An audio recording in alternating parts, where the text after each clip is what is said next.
Bonjour, mon nom est Stéphanie Verdon. Je suis psychothérapeute à l'organisme Rivo depuis un peu plus que 5 ans.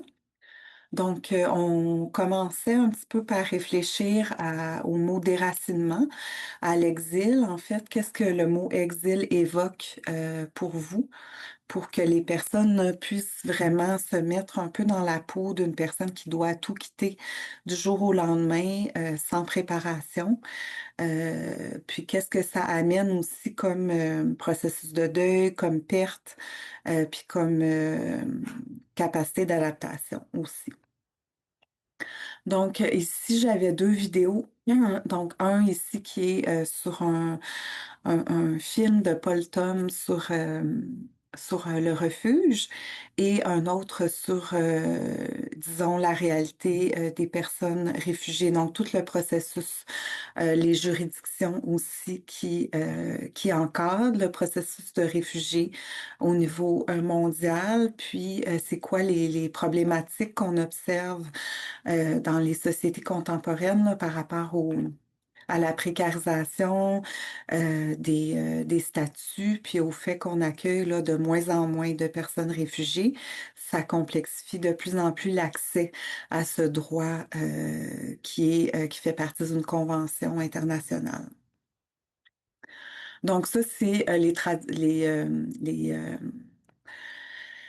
les tendances générales sur les demandes d'asile en 2023-2024 à travers le monde.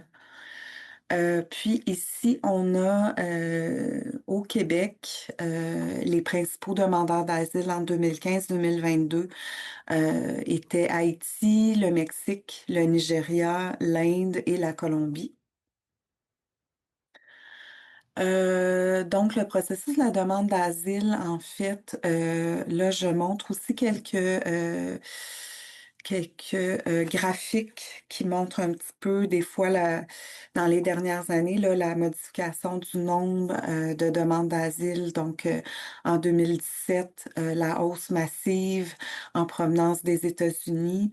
En 2020, le contexte de la COVID-19 qui a amené à la suspension, à la fermeture des frontières terrestres, puis à la suspension des vols internationaux, ce qui a amené une baisse drastique des demandes. Je parle aussi de l'entente sur les tiers pays sûrs là, qui stipule que la personne doit demander l'asile dans le premier pays considéré sûr dans lequel elle se trouve. Ce qui amène notamment des problématiques au niveau de la frontière États-Unis-Canada. Et en mars 2023, la fermeture du chemin Roxham, qui va amener aussi d'autres enjeux importants, qui va amener les demandeurs d'asile à trouver d'autres voies d'accès. Ici, je montre certaines définitions, définitions là, qui sont issues du site du CERDA sur la migration forcée. Et je donne aussi quelques ressources pertinentes, donc la clinique Solutions Juste, la clinique de justice migrante, le PRAIDA, le Bureau d'aide juridique du Québec, pour tout ce qui est la représentation juridique des personnes en demande d'asile.